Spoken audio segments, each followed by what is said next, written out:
Let's move on from the Beach Eagles now. We're still talking football, and this time we're talking about the FIFA World Cup itself. That's the conventional football, Russia 2018. And yesterday, President Gianni Infantino almost confirmed that there will be VARs as video assistant referees at the World Cup next year. This is awesome news for a lot of people out there. Awesome news for the referees in particular, who come under a lot of criticisms for making some very terrible decisions. Yeah, exactly. And it will be a huge one for the World Cup. It's expensive to run, but FIFA is rich enough to cover that. But for fairness, it will be very, very good. So there will not be debate over whether a ball crosses the line or not, or whether there's infringement for penalty decisions or not, or a clear red card incidents. Yeah. So it's very good for football. It's a welcome development, right? It's a welcome, 100%. But why do some people seem to be very skeptical about it? They feel, okay, it's going to slow down the game. They feel it will make football artificial. What does that mean? Because football, you go with the adrenaline and you play the game at topmost level, and no stoppage. You just go with the flow, and that makes it beautiful. That's why we call it the beautiful game. It will not stop being beautiful. It'll just be more correct. The way it stands right now. So I like the word more correct. Exactly, because there've been so many mistakes, many mistakes in football. Remember Nigeria 2000, the Nations Cup final, where Victor Kpeba actually thought he did not score, but to many of us, the ball went past the line. Because we saw the replay. Yeah, we saw the replay. We saw the replay, and it wasn't counted. And Nigeria lost the final to Cameroon. That was a massive decision. If we had video referee, video assistants, then that would be a clear goal. And Nigeria will be Nigeria will have a chance of winning that particular championship. So it's a welcome one for me. It's a welcome one for me. The other things are just secondary, but primary, it is to get every decision on the football pitch correct. Very important. And just for clarification purposes, it's not as if they'll be stopping the game every time. To use the VARs, right? Certain situations where it will be allowed, like we saw earlier on the screen there. Mistaken identity, red card incidents, goal decisions. About mistaken identity, there was an incident. Arsenal, Chelsea, a player was wrongfully sent off. I think Gibbs was sent off for a foul by Chamberlain. Ridiculous. So, ridiculous. So things like this would help. It's good for football. It's good for football. I can't wait to be honest. And also will stop managers from whining. And it will not stop them, because that comes with emotion. No, they got to do it, because I should have had a penalty. I mean, with decisions like this, they will stop whining. And we've seen tests of this particular system, and it seems to be okay. I mean, the tests have been positive. I hope it's 100% all true. We saw that at the Club World Cup. They did some, and it was really okay. It was just some few seconds, and decisions were made right. Yeah, let's just see how it goes. I'm tired of managers whining. So I mean, but you can't blame the managers. You can't even stop that. You can't even stop that, because the whining will be reduced. It will be on referees right now. So they can, maybe your manager had another tactics or something, but then no more referees issue. I think that will stop. Yeah, a lot is at stake. So the referees have to get it right. It's only fair to get assistance from outside. Okay, Cecilia. Talk about the English League now. English Premier League. Chijoke. Arsenal.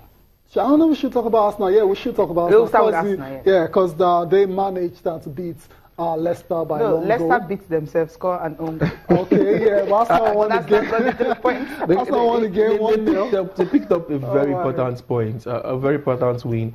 86th minute, 1-0, courtesy an own goal from Robert Hoot. The game was tight all through. Sanchez hit the post at the end of the first half, and it was looking as if it was going to be that day when Arsenal struggles and no goal comes in. And Leicester actually had an opportunity to score in the second half, where Koscielny went down injured. The back was free.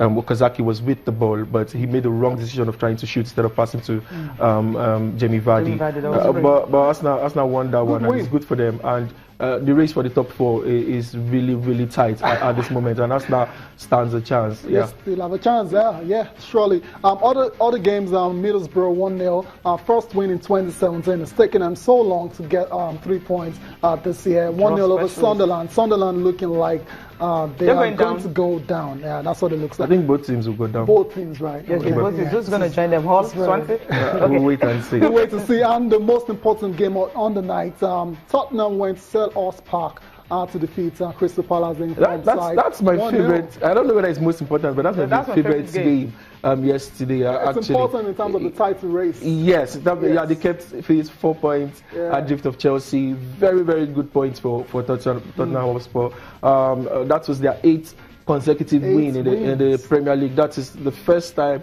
they've ever done that. And 74 points haul. That's their highest in the Premier League. Yeah, so it shows that Pochettino is doing an absolute great job in that team. And Christian Eriksen, who scored that particular goal, he has scored more goals from outside the box than any other midfielder in the Premier League from 2013. That he has 14 now. Yeah, and that's awesome. And he creates goals with reckless abandon. He's just an awesome player. If you look at their front 4, it's so scary because they have plenty of pace, plenty of skills, and there are young players that are hungry to go all the way. They'll push Chelsea. They'll push Chelsea all the way, and they stand a chance this weekend because Chelsea plays Everton, and if Everton wears the right perfume, they might just give Chelsea. Just look at the stats, Don't worry about that. Yeah, just watch the log.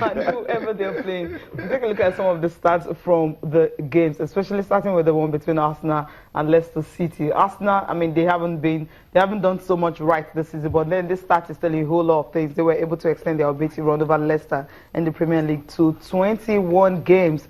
They also equaled their longest home winning streak against a single opponent. The other team they had it against was Everton. That was between January 1997 and September 2005. They've now also scored 29 league goals in the final 30 minutes of games in the Premier League this season, the most of any side. That means you can't rule them out until the final whistle. And for Leicester City, for the first time, they failed to score in the Premier League game under their new manager, Greg Shakespeare, for the very first time. And for Crystal Palace and Tottenham Hotspur, Spurs, you talk about their start. You started with the goals they've scored and also the points they've been able to get. Now, they became the 3rd Premier League side to score 100+ goals in all competitions this season.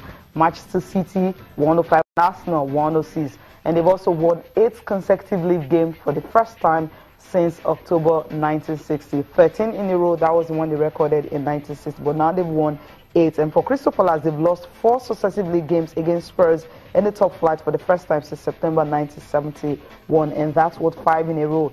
And they've also lost 7 on their last 8 Premier League London derbies at home. So they've won only 1. So not really looking pretty for Crystal Palace at all. But I think they will stay top. Yeah, I mean, it looks like they will stay in the Premier League. Yeah, they've secured their place in the Premier League. But they don't have that 40 magical points yet. I think that 9 would be enough. They still have games to make up. Okay. Yeah, we'll move on the break now. We'll come back, look at tweets from the players.